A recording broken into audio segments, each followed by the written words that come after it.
Hola, ¿qué tal? Muy buenas tardes. Vamos a llamar aquí a la palestra. Bueno, está David, Edi, Chávez. ¿Dónde estás, Edi? Adelante, por favor.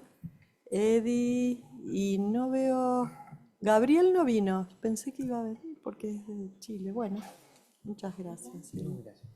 Bueno, muy bien. Bienvenidos a la sección vespertina, sería. de, de la jornada de hoy en este bloque que lleva por título Derechos Fundamentales y Género. El primer expositor que ya comienza, Francisco Castillo Mora, de la Universidad de Chile, nos va a hablar. Su ponencia lleva por título Mujer, escritora, liberal, criminal, un análisis de la película El lugar de la otra. Francisco. Muchas gracias, Andrea. Bueno, encantado de estar con ustedes. Espero que estén tan contentos como yo de estar en este encuentro. Me gustaría partir la presentación que si quizá Ricardo puede compartir. Perdón, No, tranquilo, tranquilo. perdón que me había olvidado Alcanzo completamente. a, Pido mil disculpas. Descuente este tiempo, por favor. alcanzo a Descuente poner el este cronómetro. tiempo. Acá estamos, le pido mil Bueno, disculpas. y agradecer a Ahora voy Javi Robledo que me recordó que mañana es el Día Nacional del Cine o el Día del Cine chileno. Entonces, qué ambos vamos a bueno. hablar de películas de Maite Alberdi. Javi ya habló. Bien, me gustaría comenzar esta ponencia leyéndoles un extracto del capítulo sobre María Carolina Gil, o Gel, no sé cómo se pronuncia, Gil, me imagino, del libro Las homicidas de Alia Trabuco. Ella es abogada de esta facultad y también es escritora. Mayoritariamente yo diría que hoy es escritora. Y ella en esta crónica relata el caso que trata la película El lugar de la otra, de Maite Alberdi. Cito, el crimen del Hotel Crillon, como fue bautizado por los periódicos, tuvo una cobertura mediática excepcional. Desde el primer momento, la prensa dedicó largos reportajes al homicidio, pero su amplio despliegue fracasó a la hora de obtener declaraciones de su autora. Hill no dijo una sola palabra a los periodistas ni antes, ni durante, ni después del publicitado juicio, y su negativa se replicó en los salones de los tribunales. A lo largo del proceso penal en su contra, Carolina Hill fue interrogada por detectives, actuarios, jueces, abogados y un nutrido equipo de psicólogos y psiquiatras. Y la autora respondió solícitamente a sus preguntas. Repasó su rutina diaria como escritora, su relación con Roberto Pumarino, las causas de sus dos separaciones e incluso el precario estado Tranquilo, tranquilo. de sus finanzas. Se refirió sin aprensiones a todos los ámbitos de su vida, excepto uno, el asesinato. La autora primero se negó a declarar para luego decir que no sabía por qué había cometido el delito. Siempre se expresó con frases entrecortadas y en forma vaga, concluye uno de los considerandos de la sentencia judicial. El homicidio de Roberto Pumarino fue presentado por su autora como un insondable misterio. Frente al juez y a los actuarios, Hill respondió con evasivas y ante las persistentes preguntas de los reporteros se negó a revelar las razones de su actuar. Pero la posibilidad de un crimen sin motivo, un asesinato perpetrado por una mujer, sin mediar provocación, seguía siendo inimaginable para la sociedad chilena de los años 50. La prensa, sin dar importancia al obstinado mutismo de Hill, sacaría sus propias conclusiones. Mató loca de amor, tituló el día siguiente del crimen el sensacionalista diario Clarín, y la revista Bea remató, dramático epílogo de un romance. ¿Por qué me interesa esta película? Porque las protagonistas son dos mujeres, una que comienza a ocupar el lugar de la otra lentamente. Hacia allá, Hacia acá. no pasa nada. Pero si quieres vas pasando tú. Bueno, ficha básica de la película es del 2024, se estrenó en Netflix. Netflix pagó por la producción. La música es de los mismos autores de la música de Machuca. No sé si han visto Machuca, se las recomiendo. Muy buena música. Em, y es protagonizada por Elisa Zulueta y Francisca Lewin. No, no quiere nada. No, está bien. Bien, ¿qué hay detrás de la historia? El libro Alia Trabuco, esta crónica, Maite Alberdi y un libro que se llama Cárcel de Mujeres. En el fondo este es un delito cometido el año 1955 en el Hotel Crillon, cuya causa permaneció y permanece sin ser revelada. La autora murió de Alzheimer hace unos 30 años y nunca dijo por qué había matado a su pareja. Los diarios le decían amante, pero en realidad ellos mantenían una relación sentimental, ¿no? Por favor, Ricardo, siguiente. Pero puede ser, ya Ah, te sí. lo... Ah, perfecto. Ella es María Carolina Gil, o Gil, o Gel. Su nombre real, su nombre de nacimiento es Georgina Elena Silva Jiménez. Era taquígrafa en la Caja de Empleados Públicos y Periodísticos y se dedicaba a la... ¿Perdón? Ah, perdón, y periodistas, me equivoqué. El profesor Fuentalba trabajó ahí. Eh, y el 14 de abril asesinó de 5 balazos en el salón de té del Hotel Crillon, en el centro de Santiago, a su pareja Roberto Pomarino, de 28 años. Tenían al menos 15 años de diferencia. No habían discutido, no se pelearon en el salón de té, los testigos nunca revelaron algún motivo que fuera evidente, y sin embargo, semanas antes él le habría pedido matrimonio y le había regalado una enceradora y una olla a presión. Olla a presión y enceradora que ella le tiró por la cabeza y le mandó una carta muy dura diciendo que que su configuración le impedía mantener una relación con él. Ya se había separado 2 veces, quería mantener su libertad, no quería estar atada a ningún hombre, particularmente a uno que le regalara, ¿no?, una enceradora y una olla. Se darán cuenta de la diferencia gráfica con Francisca Levin, y sin embargo, la autora al menos, parece que de nuevo no funciona. Sí. Es María Carolina Gil, ella es en la película, Francisca Levin. Fíjense las 2 últimas escenas, saliendo del Hotel Crillon escoltado por carabineros, la autora, o sea, la directora, Alberdi, se preocupa mucho de esa escena. No se preocupa ni del tocado, ni de que la autora en realidad fuera de pelo negro. Aquí tenemos una protagonista rubia, y sin embargo se parecen las escenas, ¿no? Claro. Saliendo escoltada, tapándose la cara. Era un mundo, el Chile de los 50, en que los periodistas iban a la escena, hordas de periodistas a sacar fotos. Ahí, de hecho, tenemos, lamento si alguien tiene alguna sensibilidad especial, el cuerpo de la persona asesinada, de Roberto Pomarino, que fue retratado en el Clarín, por el Clarín y publicado en el diario el día siguiente. La prensa de la época la trató bastante mal, al igual que en la película. Como no había motivo, como no había una razón para explicar racionalmente el asesinato, primero la trataron de una mujer enloquecida, de amor, de celos, de rabia. Luego resonaron con su liberalidad, ¿no? Una mujer divorciada 2 veces, una mujer que era escritora, una mujer que recibía a mucha gente en su casa de noche en el barrio Las Tarrias. Era buena para la bohemia. Entonces había que explicarlo de alguna manera. Primero loca de amor y luego una mujer liberal enojada con un marido o con una pareja que la quería poseer. ¿Por qué me interesó la película? Porque aquí tenemos a las 2 protagonistas. A la izquierda, a la derecha de su pantalla, Elisa Zulueta, que encarna en la película a Mercedes Arévalo, perdón, es secretaria del Juzgado del Crimen donde se trata el caso de María Carolina Gil. Es la encargada de llevar las notas, básicamente, es una especie de secretaria actuaria taquígrafa, y se le encarga en algún minuto que vaya a buscar ropa para la protagonista, que está en una cárcel regentada, es un albergue de mujeres con tintes carcelarios que está regentada por monjas. Ella va a la casa de la protagonista y se da cuenta que su vida es miserable, que ella está casada y tiene 2 hijos, los hijos son insoportables, el marido tiene un estudio de fotografía en la casa, tiene de hecho una cosa muy extraña, una enceradora siempre en la entrada mala. Hay varias escenas, no sé si vieron la película, hay varias escenas en que ella le dice, arregla la enceradora, por favor. Y ahí está en la entrada de la casa, ella sale y se tropieza, entra y se tropieza. Hay un juego, yo creo, con la otra enceradora, esta que le regalan a María Carolina Gil y que ella va y lo tira a la basura en la película. Bueno, se enamora de este departamento, que es un departamento bastante hermoso, un departamento de una escritora en el centro de Santiago, y empieza a ocuparlo. Empieza clandestinamente a ocupar el departamento. Pero no solo el departamento, empieza a ocupar la ropa, empieza a leer sus diarios, su correspondencia. Curiosamente parte regando las plantas. Mira las plantas y dice, ay, ¿cómo me voy a ir con esta maleta con ropa y no voy a regar las plantas? Se vuelve, riega las plantas.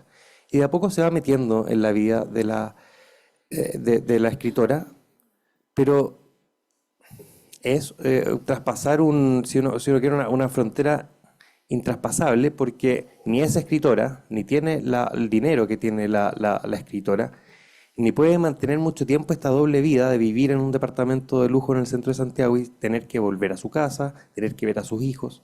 Entonces empieza a caer en una, yo diría una depresión, porque yo no tengo esta vida y esta escritora sí la tiene y sin embargo está encerrada.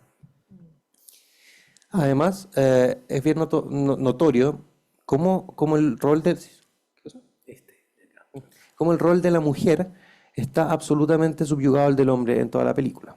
María Carolina Gil está primero compelida a casarse con esta persona que asesina, luego cae en las manos del mismo juez que es jefe de Mercedes. Él es una persona también elegante, almuerza en el Crillón, de vez en cuando le invita a almorzar a ella y ella nunca alcanza a tocar cómo sería ese espacio, excepto si está invitada, ¿no? Vive un poco de prestado la realidad de su jefe y de la asesina.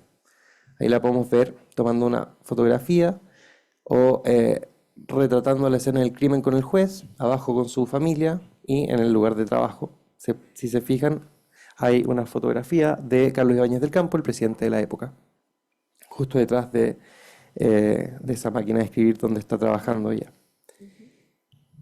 La relación de las dos mujeres es bastante curiosa en la película. Ella primero le regala cigarros.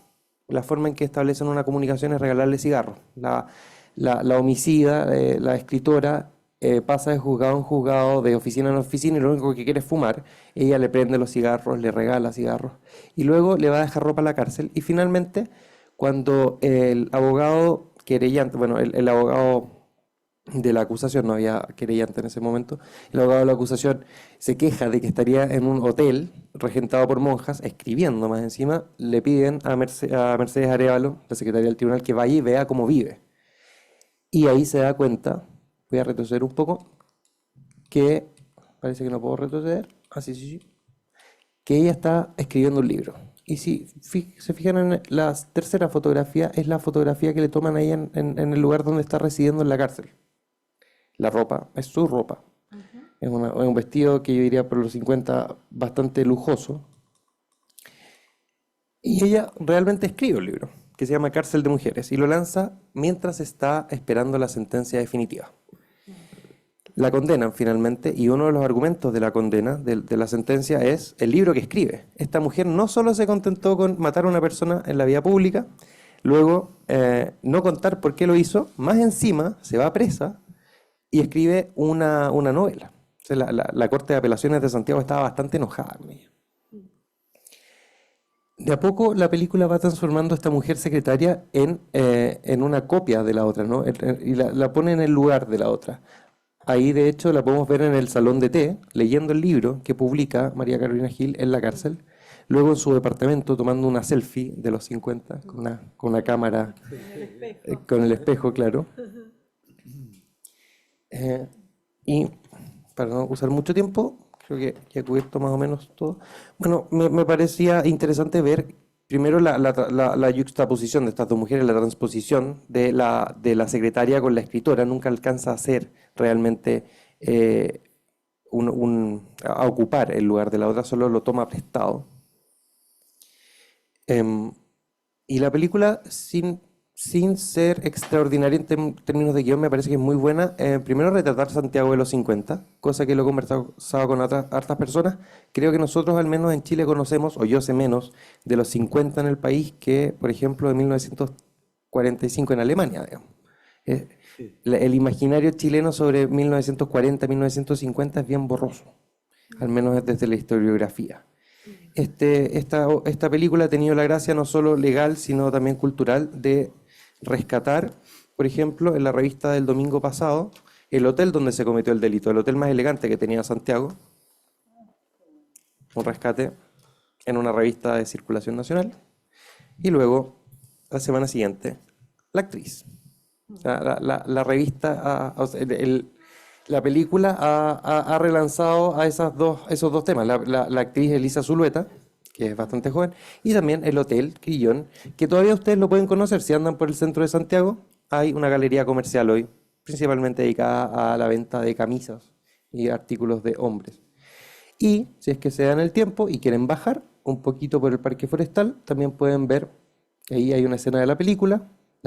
No alcancé a sacar la toma para que fuera clara, pero La primera fotografía es de la protagonista cuando sale libre. Libertad que adquiere además, interesantemente esto no sale en la película, con una carta de Gabriela Mistral al presidente de la República. Gabriela Mistral pide su indulto porque ella la condenan a 541 días de cárcel. Gabriela Mistral escribe una carta al presidente, le ruega por favor que la deje libre. Y luego le escribe una carta a María Carolina Gil, también copuchenta la señora Mistral, porque le dice, por favor, cuénteme qué hizo, por qué lo hizo. Y ella no cedió frente al premio Nobel, frente a la persona que había rogado por su libertad, no cedió y se mantuvo en silencio toda la vida.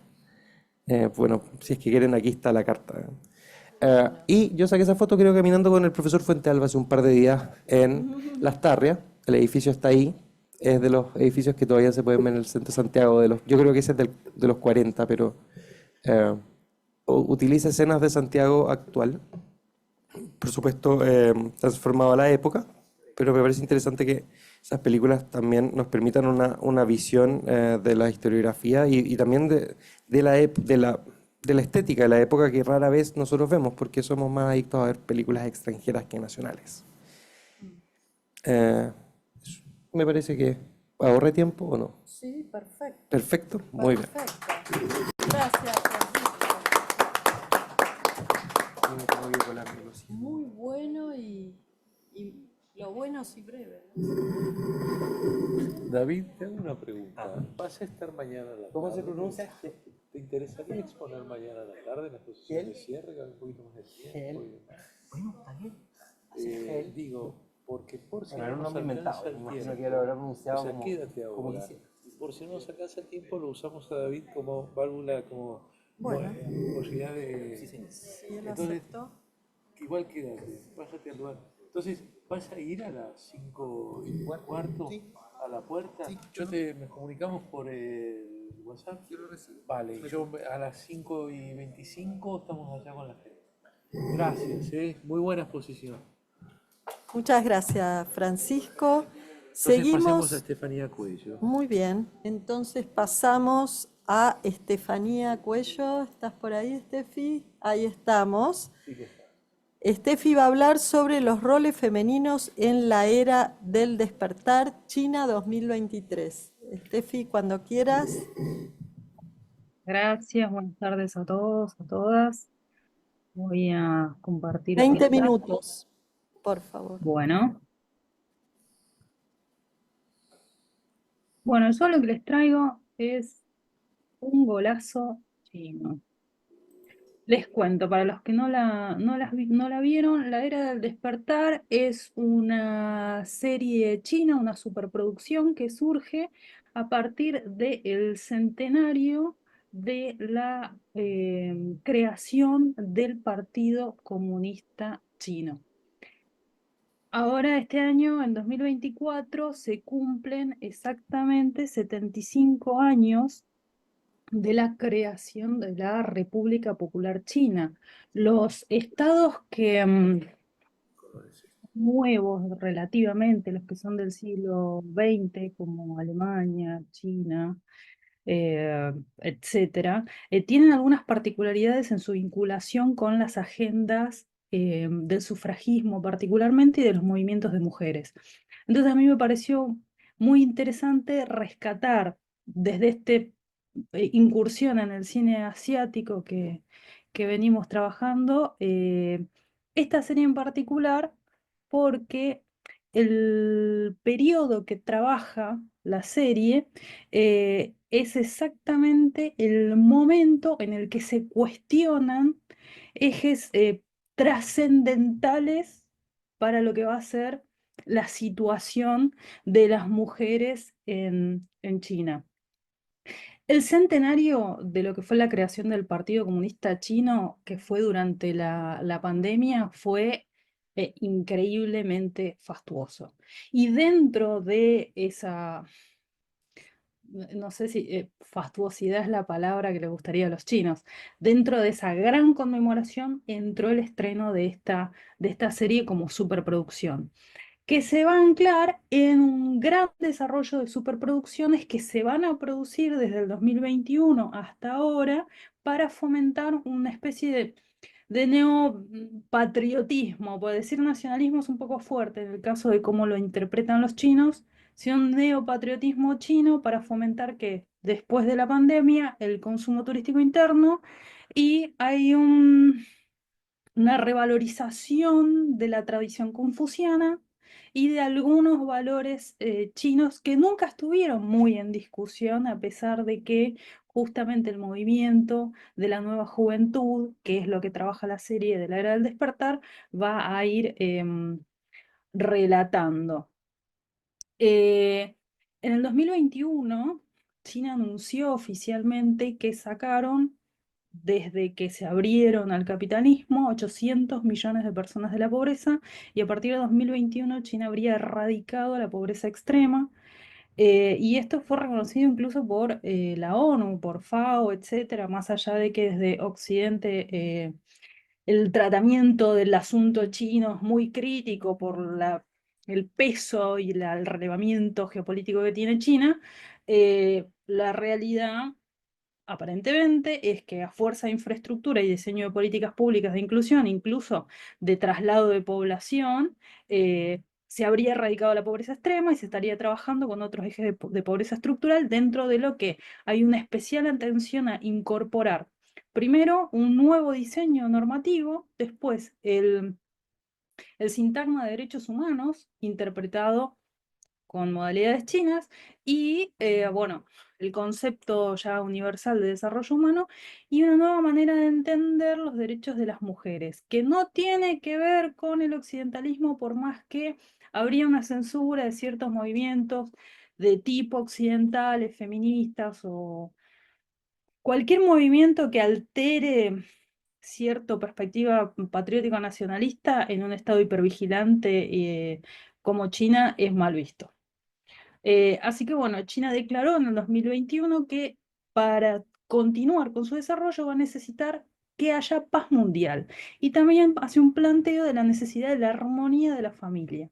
Esto es muy importante si hablamos de temas de género en particular, porque China es el país que durante los 70 y los 80 tuvo la política del hijo único, que hace muy poquitos años se empezó a revertir a partir de una baja demográfica considerable y de que China, junto con el actual Bharat, ex India, son los dos países que más diferencial masculino tienen. Y ese diferencial masculino genera una cantidad de problemáticas al interior de la sociedad que es muy difícil. O sea, faltan mujeres o sobran varones. En ese contexto se estrena La Era del Despertar, que va a trabajar específicamente con el desarrollo de lo que va a ser la vida intelectual de la Universidad de Beijing, específicamente, un poco indirectamente con Shanghái, el desarrollo del movimiento intelectual de la nueva cultura y lo que va a ser todo el desarrollo y la discusión intelectual y la organización de la publicación de la revista de la Nueva Juventud. Y por supuesto, la creación del Partido Comunista Chino, al estilo chino.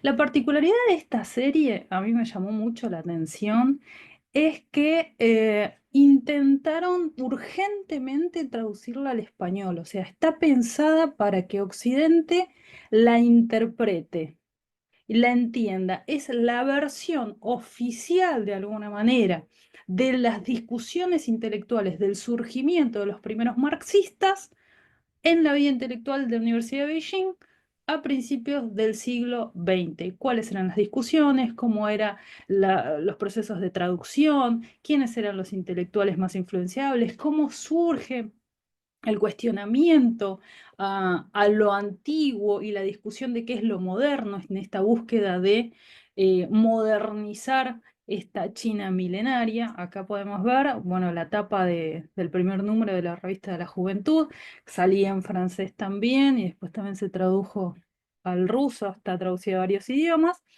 Y la serie, que en América Latina la distribuye el canal CGTN en español para América Latina, tiene en su portada a los que nos van a acompañar como los tres protagonistas principales, que son Chen Duxiu, que es el de la extrema izquierda, que va a ser el creador o fundador del Partido Comunista Chino, Li Dayao, que es el teórico principal, uno de los teóricos principales de la revista y el movimiento de la nueva cultura, de la nueva juventud, y a la derecha tenemos al joven Mao Zedong, quien habría sido influenciado directamente por Li Dayao y habría participado de la creación, impresión y distribución de la revista y de, por supuesto, el Partido Comunista. Una cosa muy interesante de la serie es cómo entrecruzan la necesidad que tiene el espíritu universitario chino eh, de gestionar un cambio social frente a una terrible injusticia social que vienen de una cantidad de problemáticas propias de el imperialismo occidental o sea, ya sea el inglés, el francés, etcétera, y el problema social chino, la gran cantidad de hambre, el atraso, las problemáticas de infraestructura, pero sobre todo el tema de la violencia, el hambre y cuestiones ancestrales que no sumaban a un buen vivir, si que se quiere. En esta escena a la que le dan mucho énfasis en la serie, hay una mujer, esposa de un trabajador del ferrocarril inglés, que está pidiendo por favor ayuda para que su hijo pueda tener atención médica porque está por morir de fiebre. Viene el trabajador, la golpea delante de todos en la calle y le explica que ellos son pobres y que van a morirse, que deje de molestar a la gente con el pedido por su hijo. Y entonces un alumno de la Universidad de Beijing interviene y también va a intervenir Li Dayao.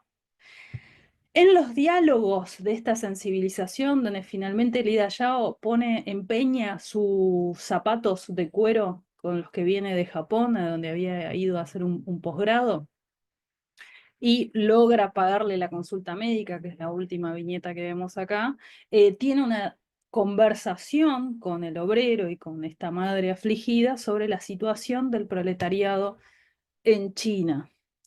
Así que uno de los planteos grandes que va a tener la serie es que el movimiento de la nueva cultura va a tener alianzas proletarias y campesinas muy estratégicas. Otra cosa que va a hacer Li Dayao es ir al interior del país. En ese momento China todavía estaba dividida como en tres grandes zonas. Va a ir al interior del país, lo va a recorrer y va a ver en persona cuál es la situación de cada una de las zonas en ese momento rurales, productivas de China y las problemáticas sociales que va a haber. Por otro lado, la serie lo que va a hacer permanentemente es mostrar cuál es la relación que tienen estos intelectuales con las mujeres de su familia. En el caso de Li Dayao es un tipo joven que se casa en su pueblo del interior con una mujer más grande que él porque no había hombres a raíz de los problemas de las guerras civiles, invasiones, etcétera, con la que tiene hijos. Él se va a estudiar a Japón. Cuando vuelve a China es interpelado por la situación social. Entonces él permanentemente, su salario de docente, investigador y editor de la revista de la Nueva Juventud lo va permanentemente a invertir en obras de caridad, por lo cual el rector de la universidad siempre se reserva algo para darle a la esposa que lo administre para que pueda comer. La esposa lo acompaña, ella es una mujer rural, no sabe leer, él le enseñó. Y a diferencia de otros varones más tradicionalistas, él se muestra súper empático y propone una redistribución de tareas. O sea, él en principio, salvo por lo de que no trae el sueldo a la casa, colabora y hace una redistribución de tareas de cuidado. Una de las cuestiones también interesantes en la relación de estos intelectuales sensibilizados con la cuestión es qué es lo que viene a modificar la nueva juventud, ¿no? El patriarcado en China, en el caso puntual de las mujeres, data del siglo XII,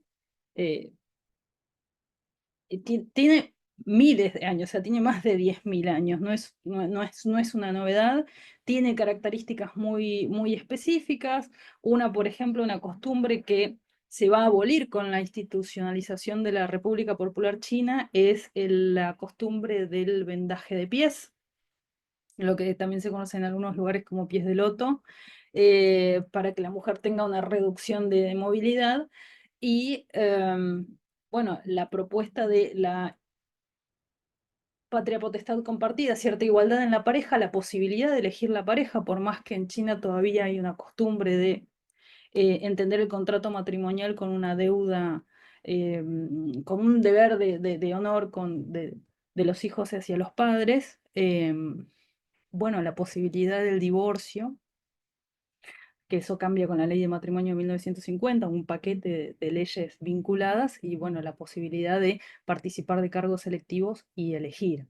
Eh, en la serie permanentemente muestran esta tensión de la situación de las mujeres. Las nuevas jóvenes revolucionarias, por más que hay movimientos sufragistas o feministas en paralelo a este movimiento intelectual de la nueva juventud, este movimiento de la nueva juventud toma lugar en las universidades, con lo cual las mujeres que se incorporan a la nueva juventud, ya sea desde el socialismo o con experiencias anarquistas, son hijas de cierta oligarquía de la República, que van a hablar francés, van a también hablar inglés o ruso, hacen las traducciones, tienen participación en los soviets, van a militar y también van a tener este sistema de militancia de ir al interior del país y tener esa experiencia. ¿Esto por qué lo rescato? Porque el propio Xi Jinping, que es presidente de la República Popular China desde el 2012, él tuvo esa experiencia militante. Y su esposa tiene un rol político interesante, que recién va a tener la cuarta esposa de Mao. Sus esposas anteriores, si bien tuvieron una intervención política, no fue tan relevante como después va a tener Madame Mao hacia el final de su vida, que bueno, terminó falleciendo, se suicidó en la cárcel. Entonces, es interesante dentro de todo el universo de la descripción de la China del principio del siglo XX, la formación del joven Mao. Traje un video para mostrarles, que si me queda tiempo se los voy a mostrar, pero básicamente quiero que si los llegan a ver en la pantalla, observen. Todos estos intelectuales que van a ser los protagonistas de la propuesta de la serie van a tener un momento, una epifanía de sensibilidad social. Se van a encontrar frente a una injusticia que va a derivar en una transformación jurídica específica de lo que después va a ser la República Popular China, por más que falten 30 años. En el caso de Mao, él es un alumno del interior que va a hacer una estancia a Beijing y va a trabajar también en la biblioteca, donde va a conocer a Li Dayao. Cuando va llegando Mao a, a viajar para, para ir a Beijing, él observa, le llama la atención que en el medio del fango, toda la estructura económica súper privativa y el tema del imperialismo, a él le afecta particularmente la venta de niños. Entonces, la venta de niños por hambre. Podemos ver que, bueno, que hay una mujer, una anciana, comiendo migas del piso, en el barro, una tormenta terrible, y las otras imágenes son de una mamá que está vendiendo desesperadamente a sus hijos y los golpea, y la venta de niños es: vendo niños, son muy obedientes, venga, vea qué obedientes que son estos niños. La situación de la venta de niños, incluso en algunos casos del canibalismo que algunos de los intelectuales de la nueva juventud van a rescatar. De hecho, hay un libro tradicional eh, de uno de los autores que se publicó en la nueva juventud sobre el canibalismo, donde se llega con el hambre, que es muy, muy impactante. Como dije, en varias escenas vemos el tema del imperialismo occidental, y a lo largo de 43 capítulos, tanto el joven Mao como los hijos de Xun Fu van a irse formando cada vez más como intelectuales que tienen una opción por la praxis revolucionaria orgánica. En esta escena eh, le entregan a Mao directamente la traducción del manifiesto comunista y enseguida le empieza a hacer la redistribución y la actualización doctrinaria. Y en las imágenes de la izquierda vemos como en universidades de corte binacionales, francesas más que nada, que reciben a señoritas, eh, y niños de la oligarquía, jóvenes bien, expulsan a los militantes marxistas, pero de todas maneras se instalan afuera y bueno, esta alumna que está expulsando a uno de ellos va a terminar siendo una militante de izquierda muy, muy famosa en China. Eh, Mao va a estar cada vez más comprometido, va a ir tomando progresivamente más protagonismo a lo largo de la serie y hace gestos y guiños a su propia producción literaria, por supuesto, al libro rojo, etc. El hambre y las mujeres son las dos cuestiones, además lo malo de la traducción, de las tradiciones milenarias que tienen. Por eso siempre van a mostrar a mujeres en situación de extrema vulnerabilidad y el rol que van a tomar las revolucionarias. En este caso, ellos están atravesando uno de los territorios que está en disputa. Están juntos los dos creadores del Partido Comunista y ven a un señor que está pidiendo que se lleven a la nieta porque, bueno, los mataron, entraron a la aldea, mataron a todos, tuvieron que exiliar y están muriéndose de sed y de hambre. Entonces, bueno, le dan unas monedas y el tipo dice, yo no quiero monedas, quiero comida. Y en esa imagen, el creador del Partido Comunista, que líder revolucionario y profesor ilustre, se conmueve tanto que lloran juntos y se prometen hacer la revolución. O sea, este es el momento donde directamente la praxis revolucionaria cambia completamente el tenor de la serie los lobbies académicos pasan directamente a la acción. Se puede ver directamente cómo se van tensando las manos en este proceso de llegar a la praxis. Bueno, la figura de Lida Sao, pionero, bueno, del movimiento de la nueva juventud y del Partido Comunista Chino, que sus clases van a ser muy recepcionadas, se ha transformado en un ícono popular al día de hoy. Y bueno, falleció a los 38 años, por supuesto, después de los acontecimientos del año 27 y del movimiento del 4 de mayo, que fueron después reprimidos por el Kuomintang, que los mataron a todos. Entre las praxis revolucionarias está no casarse para algunos, trabajar muy duro como un trabajador, y bueno, a los hijos de John los mataron a machetazos. Esto es el uniforme del Kuomintang.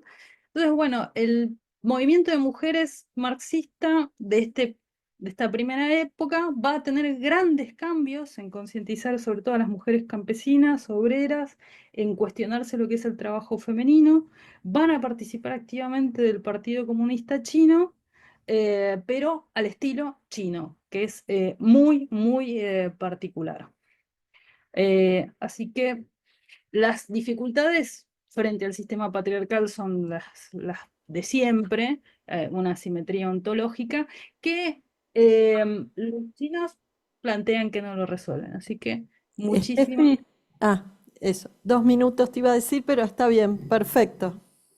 Veo Ah, bueno, que tuvimos no, telepatía entonces. está bien, cierro. El problema de las mujeres del marxismo chino es el que tienen todas las marxistas a lo largo de la historia del siglo XIX y del siglo XX, que es que no, el marxismo le echa la culpa de la cuestión femenina a la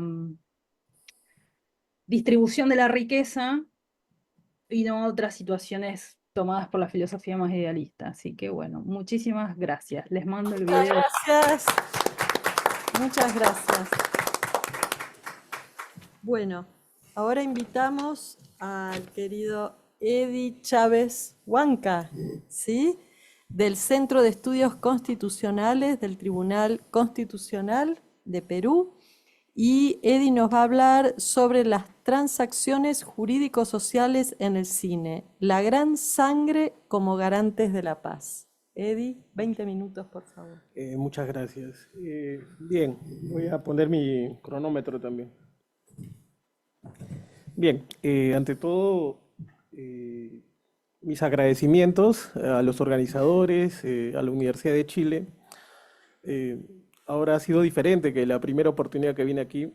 Pude percibir el ambiente universitario y qué lindo, de verdad, es gente muy linda. Y paseando por la ciudad ayer también me encontré con todo. Como me llamó lindo, le traigo la parada. Muchas gracias. Con este se va para adelante. No me Ah, dicen lindo sí. todos los días. Todavía me queda 19 minutos. Y bueno, me pasa que a veces me quiero ir rápido, pero ahora no. Me gusta Santiago, así que espero volver muy pronto. Tengo muchas anécdotas en tan pocos días que estoy en la ciudad, así que creo que voy a escribir algo sobre eso. Hasta se me ha roto el zapato, está nuevo. Bien, Cenicienta. sí, dejé, como Ricardo comentó, que ya se imparte la materia Cine y Derecho, ya dejé unos libros de Cine y Derecho acá en la biblioteca de la universidad, ¿no? Lo hago con mucho cariño, espero que les sirva.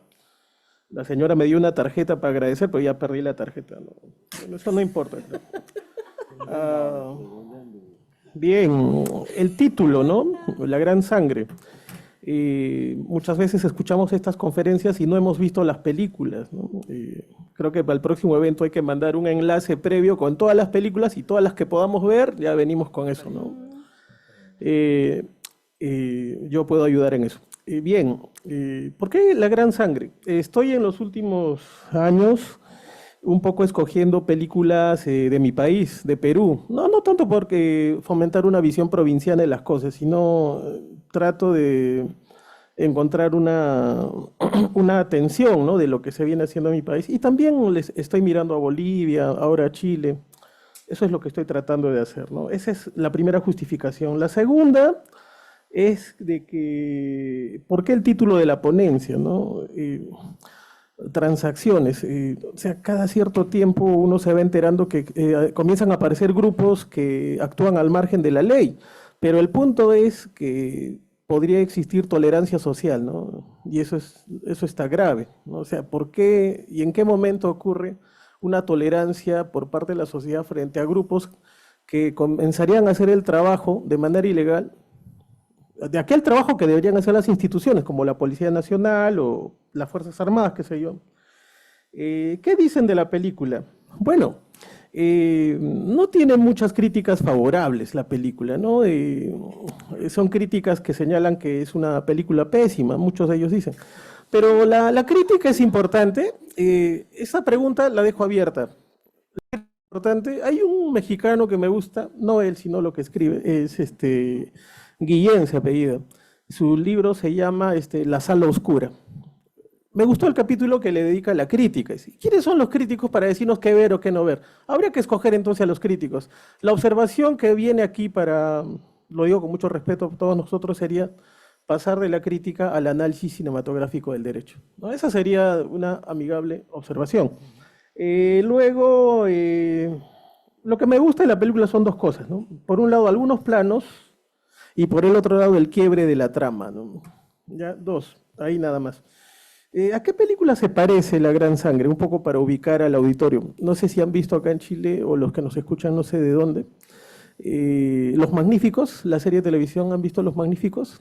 ¿No? Va por ahí la cosa, ¿no? Un poco encontrar una suerte de héroes de guerra que fueron perseguidos, pero que tienen esa idea de luchar por la justicia, a favor de la gente invisible, ¿no? O sea, los desposeídos, los que no tienen un acceso a un buen abogado, ¿no? Y ellos van encontrando los clientes, en fin, va por ahí la historia. Ya es una suerte de Los Magníficos en los Andes, ¿no? Algo así. ¿Ya? Bien, quisiera hacer un otro comentario, todavía me queda 15 minutos.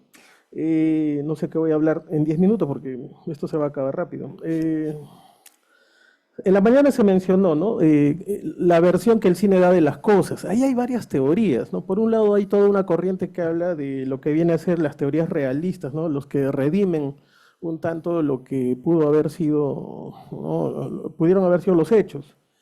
Y también las teorías constructivistas, ¿no? Que son un poco más rancios. O sea, te dicen, no, el cine no es una interpretación de la realidad, es una versión de ficción. En fin, hay varias teorías para poder explicar eso. En todo caso, yo creo que nadie tiene el monopolio para contar la historia. Esa es una opinión que yo comparto. Bien, ¿cómo puedo tener acceso a esta película? Es una pregunta interesante. ¿Por qué hacen películas? ¿No? Hay que preguntarse eso, o sea, ¿por qué hacen películas? ¿Por qué hacen 12 hombres en pugna? ¿Por qué hacen La Gran Sangre? ¿En qué se han influenciado? Y también, ¿por qué los profesores escogen las películas? O sea, ¿cuál es el criterio que nosotros tenemos para escoger? Por ejemplo, desde el plano netamente pedagógico, yo siempre escogería 12 hombres en pugna. Lo digo que nunca me ha fallado. Y usualmente mis estudiantes son de 17, 18 años en Derecho Constitucional. Y de broma que nace de ellos, dicen, la guardería constitucional, ¿no? Dice, oye, una película del profe, otra vez, en blanco y negro, de los 60, Dios mío.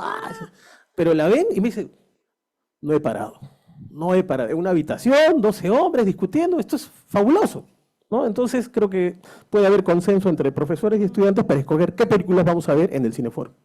En fin, ahora sí, me queda todavía un montón de tiempo, así que creo que puedo seguir hablando de todo y no de la película. Vamos a ver.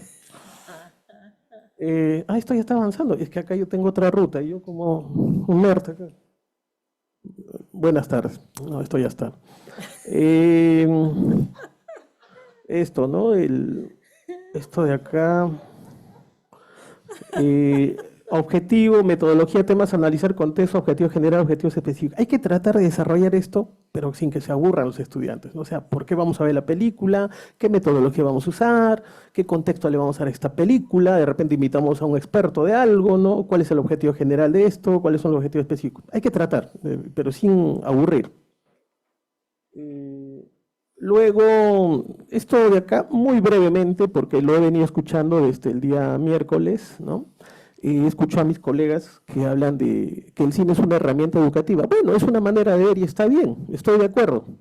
Encontraremos en nuestros países marco teórico para poder sostener el uso del cine como herramienta educativa. Particularmente a mí me gusta este español, cómo escribe el tema del cine como herramienta educativa, Enrique Martínez Alanova, y casi todo lo tiene en internet, así que se puede acceder.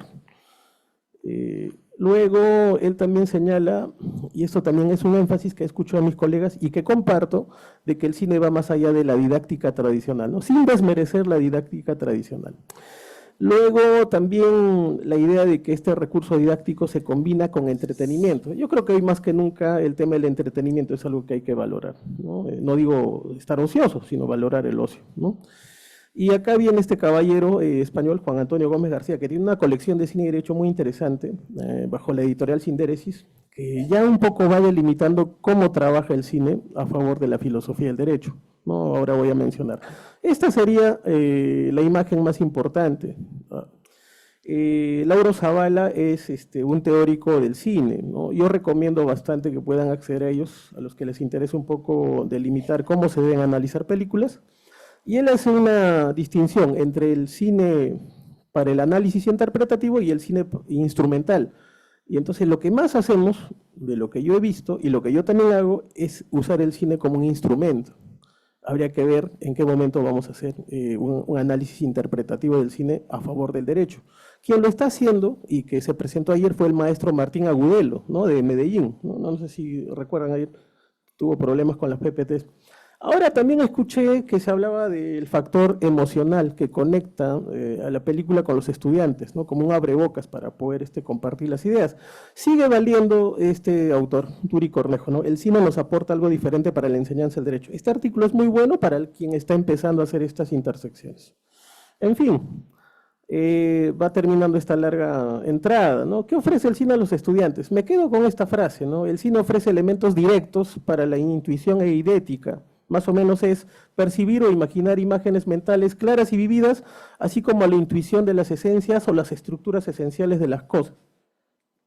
Allá no está avanzando, ¿no? Acá sí avanza. A ver. Ahí está, no, ahí está. Sí, ahí está. El cine respeta por su misma naturaleza la ambigüedad innata de la realidad en su aparecer fenoménico, ¿no? Y el que use el cine debe respetar a su vez esas condiciones del cine si no quiere anular su naturaleza. Esto es muy importante porque el cine podría también ser un arma muy peligrosa, ¿no? El adoctrinamiento hay que evitarlo por cualquier lado. Se debe desarrollar un cineforo para explicar la película, sea cual fuere, 3 partes sencillas, ¿no? Actividades preliminares que vamos a leer, cuándo vamos a ver, cómo vamos a ver, qué vamos a hacer en el aula, y de ahí una evaluación o comentarios. Luego, vamos ahora, en este largo tiempo que me queda, a hablar un poco de la película La Gran Sangre, ¿no? La Gran Sangre es una película dirigida por Jorge Carmona, peruana, del año 2007, ¿no? Básicamente es una película que cuenta la historia de un ex policía que también es un maestro de artes marciales, ¿no? Y el otro personaje, este personaje ex policía se llama Dragón, ¿no? Le dicen el Dragón. El otro personaje es un buscavidas, ¿no? Vamos a decir mujeriego, ¿no? Ocioso. Y el otro es el fuerte del grupo, ¿no? Estos 3 son los que conforman La Gran Sangre, ¿ya? Y el escenario donde está desarrollada la película es en la ciudad de Lima. Forman esta banda para combatir el crimen, ¿no? Y hay que preguntarse por qué razón tendrían éxito o no tendrían éxito, ¿ya? Ahora continuamos. Parte de lo que viene a ser la composición de la película, y esto me llama la atención también, es que usan escenas de animación, algo que creo que ha salido bien a mi crítica, ¿no? En la película. Ya, esa es la tercera cosa que me gusta de la película, aparte de algunos planos, aparte del quiebre de la trama, el uso del cine de animación. Este es el póster oficial de la película, ¿no? La Gran Sangre de la película, dice que se cuiden los malditos. Dice, bueno, ¿quiénes serán los malditos? Depende de qué lado estamos, ¿no? Aquí viene ya de una manera muy sencilla, pero creo que este es el fondo de la relación implicancia cine y derecho, el análisis jurídico, ¿no? He usado 8 escenas para comentarlas jurídicamente, ¿no? He escogido algunas imágenes que cumplen, creo yo, con este estándar de lo que uno espera de una película cuando es espectador, ¿no? Hay que identificar, no digo que te vayas a poner a estudiar la película cuando vas al cine, pero básicamente tiene 10 elementos que creo podemos tomar en cuenta para después hacer el análisis jurídico, ¿no?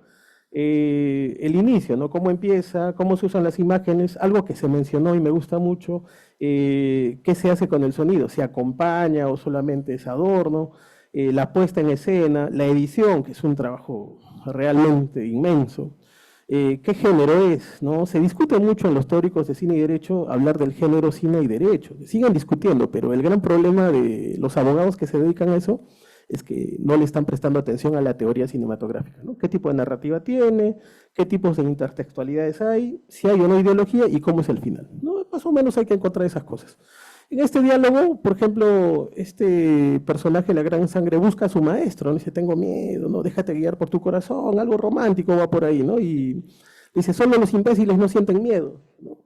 Los héroes, los valientes de verdad se cagan de miedo y pelean contra él, dice. Él es a partir de su sudor, de sus nervios de hombre que se forjan las victorias. Los que no sienten miedo solo son los temerarios y no merecen ningún respeto. Los temerarios mueren todos antes de tiempo. Nosotros morimos cuando la historia nos lo exige. Dice, ¿qué te parece eso? ¿No? Entonces, número 1, ¿qué podemos encontrar acá? Lo siguiente, veo que ya me quedan 6 minutos. ¿Cuál es la tipificación legal? No, La Gran Sangre no es una banda criminal, de lo que he visto en la película, ¿no? Más se asemeja a un grupo de mercenarios, ¿no? Que buscan combatir organizaciones delictivas, ¿no? Una banda de justicieros, entre comillas, que actúan al margen de la autoridad legítima del Estado, número 1. ¿Qué delitos estarían cometiendo? ¿No? Ejercicio arbitrario del derecho, la justicia por propia mano. También cometen varios tipos de homicidios, porque finalmente hasta los delincuentes también tienen derechos humanos, ¿no? Lesiones leves y graves, también fabricación, comercialización, uso o porte de armas.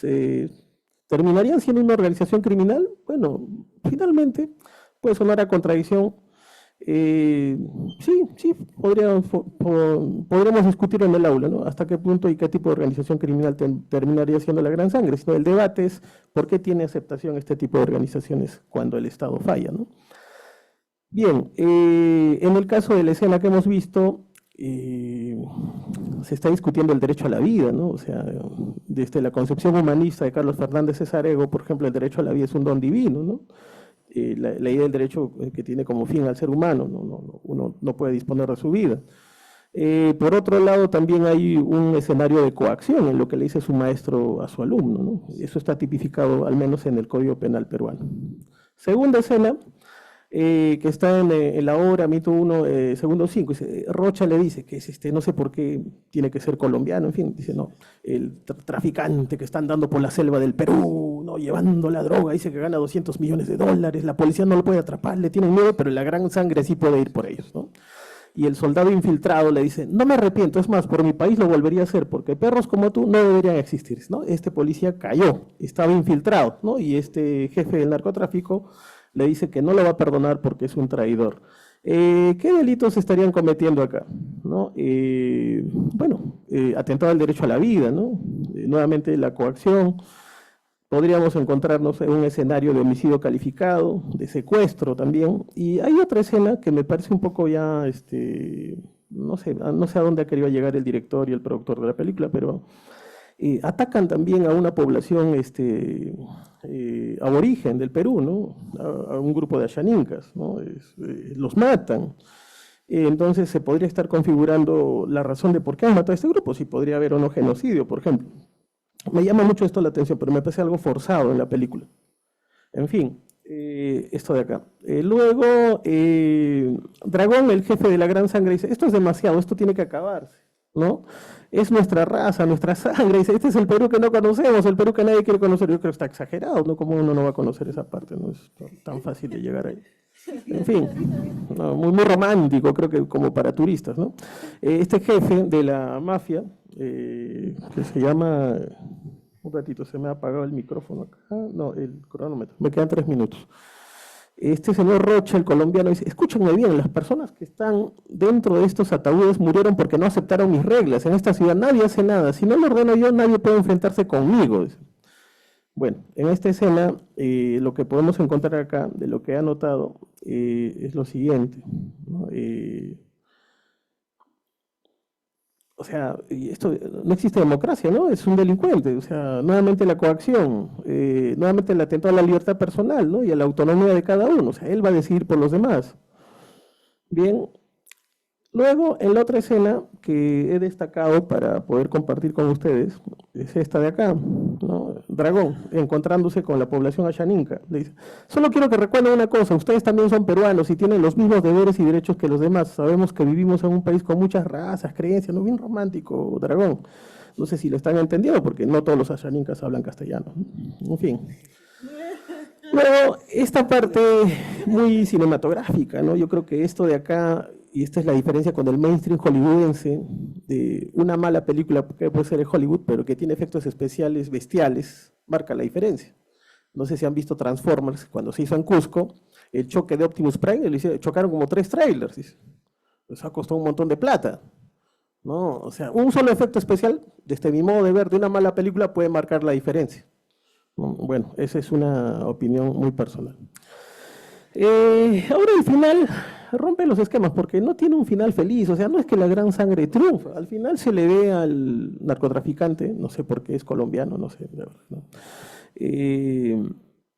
Está libre, manejando los negocios desde una ciudad de Estados Unidos y los de la Gran Sangre están presos, pero no necesariamente por los delitos que he mencionado, sino por haber atacado al jefe de la mafia. Bueno, ¿cuáles son las reflexiones finales? Ya ahí, para ir terminando, me queda 1 minuto y medio. De la primera parte, ¿no? Lo que yo hago es usar el microanálisis, analizar una secuencia o fragmentos para poder hablar de derecho. Cada uno puede escoger la metodología que quiera, macroanálisis, análisis de cortos o otro tipo de estrategias. Lo que yo hago es el microanálisis. Esta parte de acá me parece muy importante, no importante sino muy importante, ¿no? Al margen de si la película es buena o mala, todos tienen que ver la película, es obligatorio, y si pueden hacerlo en grupo mejor.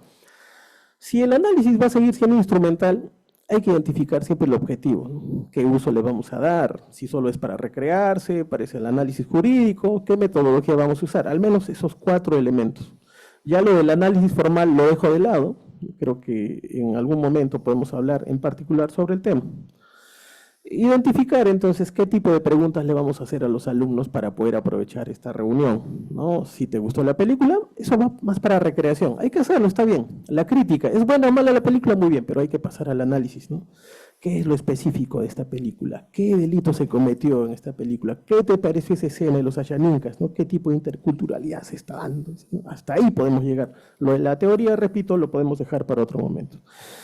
Me quedan 10 segundos, ¿no? El núcleo de esta propuesta consiste en el diseño y la resignificación permanente de un mapa conceptual que permite explorar la experiencia de ver cine a partir de su reconstrucción sistemática, con carácter analítico y con fines didácticos, ¿no? Esa es la idea, ¿no? Los fines didácticos del uso de una película, al margen si sea buena o mala, al margen de la crítica, al margen de que nos haya gustado o no, ¿no? Aprovechar este tipo de actividades para la reflexión jurídica. Muy bien, agradezco la oportunidad que me da la Universidad de Chile para conversar. Muchas gracias. Impresionante, Eddie, el manejo del tiempo. Realmente, gracias. Seguimos ahora con José Ramón Narváez, si está, de la Universidad Nacional Autónoma de México. ¿Estás ahí, José Ramón? Muy bien. Aquí, listo. Muy bien. Y nos va a hablar José Ramón sobre el derecho del fin del mundo a través de las series de televisión. Tus 20 minutos comienzan. Muchas gracias. Muchas gracias. Estaré igual aquí pendiente. Ok, perfecto. 1:20, 1:40. De mías. Ya es otro día. Muchas gracias a la Universidad de Chile, muchas gracias al doctor Ricardo Rabinovich por la invitación, a Cristian Lepín. Gracias, Ricardo. Estuve en la mañana un rato, luego por cuestiones técnicas me desconecté, luego regresé, ya estoy aquí y estoy contento. Además, que me siga el turno después de Eddie Chávez, querido amigo, colega, mi hermano peruano, digo yo.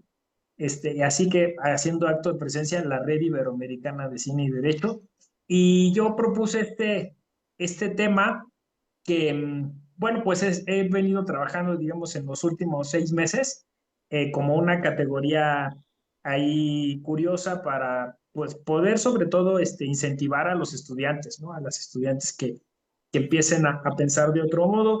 Ya lo conté en algún otro espacio, pero quien no lo ha escuchado, lo digo aquí brevemente. La idea se me ocurrió a raíz de un post, ¿no? Que leí en LinkedIn a propósito de Elon Musk, que estaba preparando una constitución para Marte, ¿no?